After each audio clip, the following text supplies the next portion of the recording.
व्यक्ति कर्जदार है, हर दूसरा व्यक्ति आज कर्जदार है, कर्ज के दलदल में फंस चुकी है। और सरकार किसका कर्ज माफ़ कर रही है? अडानी अंबानी का।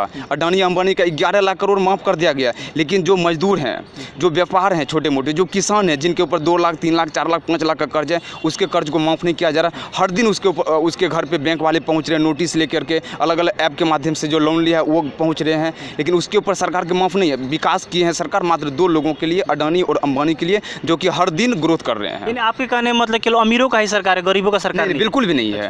बिल्कुल, अगर गरीबों की सरकार होती, आज लाखों गरीब, करोड़ों गरीब भूखे रोड पे सोने के लिए मजबूर नहीं होते हैं। अगर गरीबों की सरकार होती तो आज दर-दर की ठोकर नहीं खाई होती है। आज गरीबों की अगर सरकार होती तो लोग अपने बच्चे को अच्छे स्कूल में पढ़ाते। मेरा आंकड़ा नहीं है, सरकार का आंकड़ा है। भारत अभी हम जंतर मंतर पे हैं और यहाँ पे एक शख्स आए हैं, नीरज देव भारती। आइए इनसे जानते हैं कि आजकल देश में चल रही है बेरोजगारी, महंगाई, ऐसी तमाम चीज़ों के बारे में इनका क्या विचार है, और भी इनसे और भी सवाल करेंगे। आइए इनसे हम लोग जानने का प्रयास करते हैं। जी नीरज देव भारती जी, आपका स्वागत है। बहुत बहुत धन्यवाद आपका। आजकल देश में चल रही है महंगाई, बेरोजगारी, इसको आप कैसे देखते हैं? ये जब भाजपा सरकार आती है तब तक ये महंगाई, बेरोजगारी इस पे कम नहीं करती है। आज बेरोजगारी का आंकड़ा है, पिछले कुछ दिन पहले की बात है, सरकार का आंकड़ा है जो कि संसद के पटल पर रखा गया कि 22 करोड़ 5 लाख आवेदन किया गया था पिछले कुछ वर्षों में, जिसमें से मात्र 7 लाख को रोजगार दिया गया। यानी इस आंकड़े को हम लेके चलते हैं तो 22 करोड़ बेरोजगार अभी भी हैं। ये तो वो बेरोजगार हैं जो आवेदन किए थे, ऐसे कई करोड़ बेरोजगार हैं जो आवेदन ही नहीं किए। लगभग देश में 40 से 45 करोड़ बेरोजगार हैं जो कि दर के ठोकर खा रहे रोड पे, उसकी आवाज़ उठाने वाला कोई नहीं है, सुनने वाला कोई नहीं। बेरोजगारी आज आप देखेंगे हर घर में 1-2 पढ़ा लिखा आपको बेरोजगार मिलेगा। किसी घर में एवरेज देखिएगा 3 है, 3 बच्चे हैं, तीनों बेरोजगार हैं, पढ़े लिखे काबिल हैं, सक्षम हैं, लेकिन उसके पास कोई रोजगार नहीं है। हर घर में 1-2 आपको पढ़ा लिखा बेरोजगार मिलेगा। सरकार बेरोजगारी पर कुछ भी नहीं कर रही है। बात रही जहाँ तक महंगाई किसी से छिपा हुआ नहीं है छिपा हुआ। नरेंद्र मोदी जी पहले ऐसे प्रधानमंत्री हैं जो कि दूध, चावल, गेहूं, आटा, पनीर, मक्खन, इन सारी चीज़ पे जीएसटी लगाए हैं। इसे गब्बर टैक्स कहा जाता है। कफन पे जीएसटी लगाए हैं। ये प्रधानमंत्री जी पहले ऐसे व्यक्ति हैं जो इन सारी चीज़ को लेकर, महंगाई देख रहे हैं ना कहाँ है। अब बताइए, जो एक तो देश में बेरोजगारी बहुत ज़्यादा है, उसके बाद महंगाई ज़्यादा है। अब जो बेरोजगार हैं वो अपना पेट कैसे भरेंगे, बच्चे को शिक्षा कैसे देंगे? आज सबसे बड़ा मुद्दा ये है, लेकिन इस मुद्दा को उठाता नहीं है। इस मुद्दे पर सरकार काम नहीं कर रही है। अगर गलती से हमारे जैसे कुछ व्यक्ति आवाज़ उठाते हैं तो उसके ऊपर यूपीआई लगा दिया जाता है, जेल में डाल दिया जाता है। तो ये तो हो रहा है। देश में तो कहा जा रहा है कि देश अब न बिलियन ट्रिलियन डॉलर इकोनॉमी के आगे जा रहा है, तो आप बेरोजगारी, महंगाई कैसे बात करें?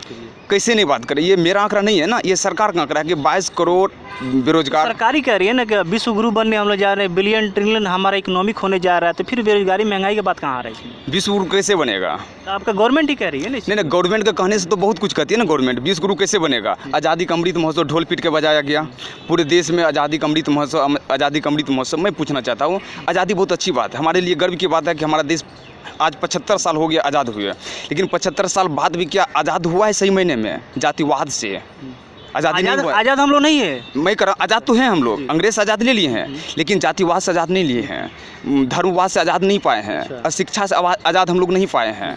ये जो आज भेदभाव है, जिस दिन आज़ादी का अमृत महोत्सव हम लोग मना रहे थे, इसी आज़ादी का अमृत महोत्सव 75 साल होने पर 15 अगस्त से 2 दिन पहले की खबर आई है। जालोर में, राजस्थान के जालोर में एक बच्चे को पीट के मार दिया गया। इसलिए मार दिया गया वो दलित है, उसके लिए आज़ादी है? आज़ादी का मतलब होता है सबके लिए समानता, और इसलिए मारा गया कि वो पानी पी रहा था।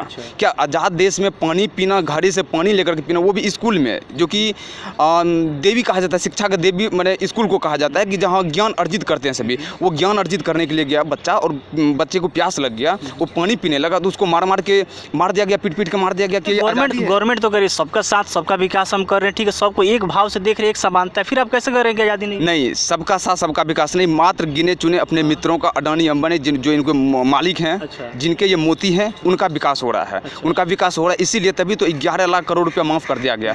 आज मैं बताता हूँ, मेरे पास हर दिन सैकड़ों कॉल्स आती है, हर दिन 4-5 लोग कहते हैं सर मैं सुसाइड कर लूँगा। हर दिन, ऐसा कोई दिन नहीं होता होगा जिसको मेरे पास कॉल नहीं आती है। हर दिन।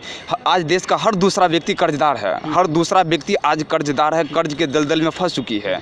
और सरकार किसका कर्ज माफ़ कर रही है? अडानी अंबानी का। अडानी अंबानी का 11 लाख करोड़ माफ़ कर दिया गया। लेकिन जो मजदूर हैं, जो व्यापार हैं छोटे मोटे, जो किसान हैं जिनके ऊपर 2 लाख 3 लाख 4 लाख 5 लाख का कर्ज है, उसके कर्ज को माफ़ नहीं किया जा रहा। हर दिन उसके ऊपर उसके घर पे बैंक वाले पहुंच रहे हैं, नोटिस लेकर के अलग अलग ऐप के माध्यम से जो लोन लिया है वो पहुंच रहे हैं, लेकिन उसके ऊपर सरकार के माफ़ नहीं है। विकास किए हैं सरकार मात्र 2 लोगों के लिए, अडानी और अंबानी के लिए, जो कि हर दिन ग्रोथ कर रहे हैं। यानी आपके कहने मतलब कि अमीरों का ही सरकार है, गरीबों का सरकार नहीं, नहीं? बिल्कुल भी नहीं है। अच्छा। बिल्कुल, अगर गरीबों की सरकार होती, आज लाखों गरीब, करोड़ों गरीब भूखे रोड पे सोने के लिए मजबूर नहीं होते हैं।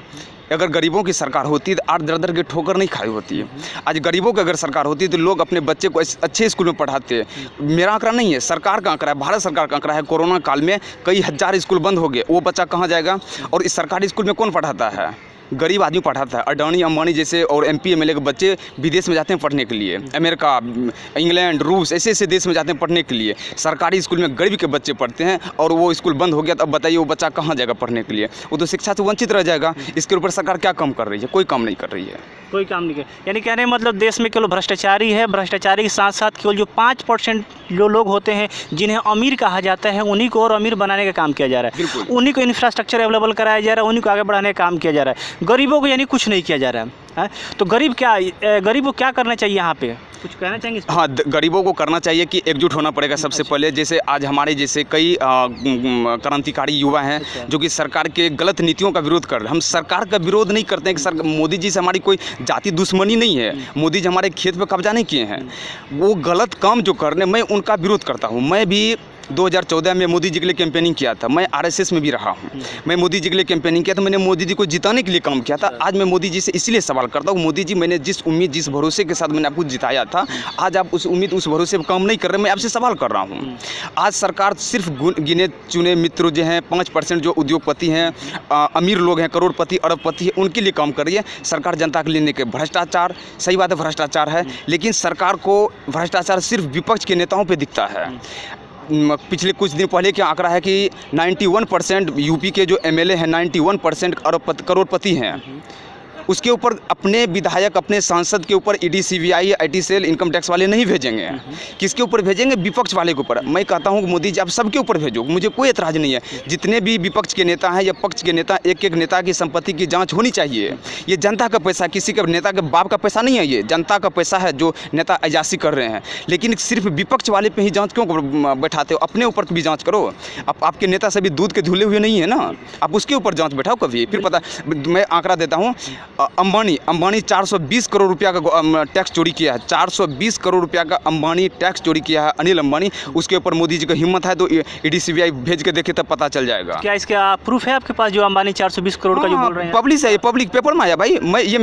ये सब आंकड़ा मैं अपने घर से नहीं देता हूँ, ये पेपर में छपा हुआ आंकड़ा है कि अनिल अंबानी 420 करोड़ रुपया का टैक्स चोरी किया है। स्विस बैंक में रखा है पैसा, जिसके वजह से 420 करोड़ रुपया की टैक्स चोरी हुई है। अगर मोदी जी में इतने ही हिम्मत है अपने मालिक के प्रति, एक बार ED भेज के देखें, एक बार CBI भेज के देखें, तब पता चलेगा इसको। तो पेपर कौन पढ़ता है? आज के टाइम में सारे लोग मीडिया, TV चैनल देखते हैं, पेपर कौन पढ़ता है? लोगों को पता लगता है? नहीं, ऐसा नहीं है कि पेपर नहीं पढ़ते हैं, सब पेपर भी पढ़ते हैं, न्यूज़ चैनल भी देखते हैं, सब कुछ देखते हैं। तो न्यूज़ पे तो आपको धर्म विरोधी सब दिखाया जाता है, फिर लोग कैसे पता लगेगा? फिर पेपर में छप रहा है ना, धर्म विरोधी बिल्कुल दिखाया जाता है। जब भाजपा सत्ता में इसीलिए है कि ये जब तक हिंदू मुस्लिम की बात करेंगे, पाकिस्तान की बात करेंगे, तभी तक है। ये महंगाई इसको कोई लेना देना नहीं, बस हिंदू मुस्लिम करेंगे। कहीं एक मुस्लिम अगर कोई गलत कर ले तो उस पर सारे कट्टर जो अंधभक्त हैं ये टूट पड़ेंगे। बस इसको हिंदू मुस्लिम चाहिए, बेरोजगारी की बात नहीं करेंगे। आप देख लीजिए जितने भी गोदी मीडिया हैं, आप गोदी मीडिया है या नहीं मुझे नहीं पता, जितने भी गोदी मीडिया है सबके जाकर देखिए कि TV डिबेट निकाल के देखिए, सब हिंदू मुस्लिम पे डिबेट करेगा, पाकिस्तान का चर्चा करेगा, मंदिर का करेगा, मस्जिद का करेगा, शिवलिंग का करेगा, फव्वारे का करेगा, लेकिन शिक्षा पे, स्वास्थ्य पे, रोजी रोटी, कपड़ा, मकान, शिक्षा, स्वास्थ्य, बिजली, पानी, सड़क जो है, इस पर एक भी डिबेट नहीं होगी। इस पर कौन डिबेट करने आएगा? गोदी मीडिया का बाप। गोदी मीडिया की जिम्मेदारी बनती है, लोकतंत्र का चौथा स्तंभ है, इसकी जिम्मेदारी बनती है इन सारी चीज़ों पर डिबेट करे, लेकिन नहीं करेगा क्योंकि अपने मालिक के प्रति वफादार जो है गोदी मीडिया, इसलिए तो नाम पड़ा। कुछ दिन पहले गोदी मीडिया का स्वागत किया गया था ना बिहार में, मैं बिहार से हूँ, ज़बरदस्त स्वागत किया गया था, दिल खुश हो गया था गोदी मीडिया के स्वागत को देख करके। अच्छा, आप बिहार से हैं तो पटना में एक मुद्दा चल रहा है, झंडा का अपमान किया गया, बच्चे को ADM KK सिंह के द्वारा लाठी पे लाठी बरसाया जा रहा है, इस पर आप क्या कहना चाहेंगे? ये बिल्कुल गलत हुआ। अगर लोकतंत्र में जैसे मेरा वोट देने का अधिकार है, इसी तरह सवाल करने का भी अधिकार है और अपने हक के लिए आवाज़ उठाने का भी अधिकार है। मैं रोड पे धरना दे सकता हूँ, मैं तिरंगा लेकर के सरकार के विरोध बोल सकता हूँ, ये मेरा अधिकार है, लोकतांत्रिक अधिकार है। और वो युवा वही कर रहा था, अपने रोजगार की आवाज़ उठा रहा था, सरकार से रोजगार मांग रहा था। आपको जो मैंने जिताया है, जिस उम्मीद, जिस भरोसे भरोसे के साथ, और आपने जो मुझसे वादा किया था कि मैं आपको रोजगार दूंगा, वो रोजगार कहाँ है? तो रोजगार को लेकर के तिरंगे लेकर के वो धरना कर रहा था, आवाज़ उठा रहा था, और के सिंह वहाँ का जो SDM है उसको जो मारा है, कनपट्टी फाड़ दिया, ब्लड निकल रहा है, ये बिल्कुल गलत हुआ है। मैं कहता हूँ ऐसे पदाधिकारी को तुरंत बर्खास्त करके इसको सज़ा होनी चाहिए, और धारा 307 के तहत इसके ऊपर कार्रवाई होनी चाहिए। बिल्कुल। उसके बाद ये मीडिया, कहा जा रहा है कि चौथा स्तंभ जो होता है मीडिया, एक लास्ट बचा हुआ था जनता की बातों को संसद तक पहुंचाने का, जिस चैनल का नाम था NDTV, फाइनली उसको भी गोदी मीडिया के रूप में कन्वर्ट किया जा रहा है। इस पर आप क्या कहना चाहिए? हाँ, गोदी मीडिया वो उसको भी खरीद लिया। गोदी मीडिया तो बन ही गया, वो बन के कन्वर्ट कर गया। हाँ। इसको अडानी, इसको भी खरीद लिया गया, जो अडानी का परसेंटेज है वो खरीद लिया गया। अब उस पर धीरे धीरे अडानी का कब्जा हो जाएगा। रवीश कुमार को नहीं खरीद पाया, चूँकि रवीश कुमार जो धरातल की आवाज़ थी, जो ज़मीनी स्तर की आवाज़ थी, उसको उठाने का काम करता था। रवीश कुमार को नहीं खरीद पाया, NDTV को खरीद लिया। ये तो हो ही गया। अब देखिए, अब कोई भी टीवी चाहे जो भी हो, मैं किसी चैनल का नाम नहीं लूँगा, सभी अब गोदी मीडिया बन चुका है। सभी सरकार की दलाली कर रही है, सभी जाकर के जी हुजूरी कर रहा है। किसी में इतना हिम्मत नहीं है वो अडानी अंबानी के खिलाफ एक भी शब्द बोले।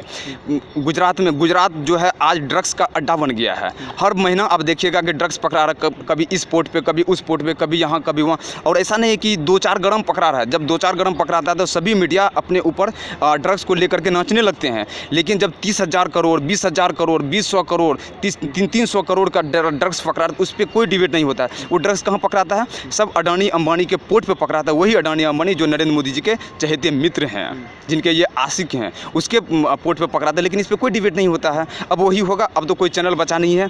जो एक NDTV बचा हुआ तो उसको भी खरीद लिया अडानी ने। अब क्या होगा? जो मन में होगा वही करेगा, कोई आवाज़ उठाने वाला नहीं होगा। आप जैसे कुछ पत्रकार बंधु, मीडिया बंधु जो हैं, वो आवाज़ उठाएंगे तो आपको देशद्रोही घोषित कर दिया जाएगा। आपके चैनल को बंद कर दिया गया, कुछ दिन पहले बंद कर दिया गया ना, 6 चैनल को बंद कर दिया। उसमें एक लोकतंत्र TV था जो जनता की आवाज़ उठाने का काम करता है, उसको इसलिए बंद कर दिया गया कि वो देशद्रोही काम करता है। मैं पूछता हूँ, देशद्रोही काम चैनल नहीं कर रहा था, चैनल का कुछ व्यक्ति कर रहा था, मीडिया कर रहा था, और जो बोल रहा था अगर उसको आप मानते तो उसको गिरफ्तार करो ना। मैंने भी उसमें इंटरव्यू दिया था। अगर है हिम्मत तो मुझे गिरफ्तार करे ना, है हिम्मत तो न्यूज़ वाले को गिरफ्तार करे, उसको नहीं करेगा, लेकिन चैनल को बंद कर देगा। ये तो भाई गलत है, मैं मानता हूँ। यानी कहने मतलब आज के टाइम में देश की जनता है, उसकी आवाज़ों को बंद करने का प्रयास किया जा रहा है, घुट घुट को मरने पे पूरा मजबूर किया जा रहा है। जो एक चौथा स्तंभ था, क्या बोला जाता है, मीडिया को पूरा बंद कर दिया जा रहा है। बिल्कुल आज यही हो रहा है। देखिए, एक तनाशा का पहला नियम है कि अगर जनता पर आपको शासन करना तो उसकी आर्थिक स्थिति कमज़ोर कर दीजिए। और RSS के द्वितीय जो सरसंचालक थे गोलवलकर, उनका एक बुक है बंच ऑफ थॉट। उसमें लिखा हुआ है कि अगर आपको जनता पे शासन करना है तो उसकी आर्थिक स्थिति पे चोट करो। उसकी जो आर्थिक स्थिति है उसको आप कंट्रोल कर लो, उसकी अर्थ को पकड़ लो, इतना कमज़ोर कर दो कि वो 2 वक्त की रोटी को ही विकास समझने लगे, ताकि वो बगावत ना कर सके। आज क्या है, जनता दिन भर काम करती है, 100, 200, 300 रुपया कमा करके, और महंगाई इतनी है, उस पैसे को शाम में जा कर के खाएंगे, वो आवाज़ उठाएंगे अपने बच्चे के लिए, अपने परिवार के लिए, वो कमा के खाएंगे। ये सरकार के खिलाफ आवाज़ उठाने का मतलब हो गया कि आपको जेल में डालना है, और जेल में डालने का मतलब हो गया कि आपके बैकेट में आपके परिवार को कोई देखने वाला हो। जब आपकी आर्थिक स्थिति इतनी खराब हो गई है, आपको मजबूरी हो जाएगी कि आप आवाज़ ही ना उठा पाए। आज वही कर रहे, जनता गरीबों को और गरीब बना रही है, ताकि वो जनता सरकार के खिलाफ आवाज़ ना उठा सके। यही हो रहा है। चलिए, हमारे सर थे जो बताया कि कैसे मतलब आजकल देश में जो महंगाई चल रही है, बेरोजगारी चल रही है, और उसके साथ साथ देश में किस तरह का भ्रष्टाचार चल रहा है, इस पर हम लोग प्रकाश डालें। चलिए, हमारा सॉल्यूशन इसे प्रयास कैसा लगा, तब तक के लिए जय हिंद।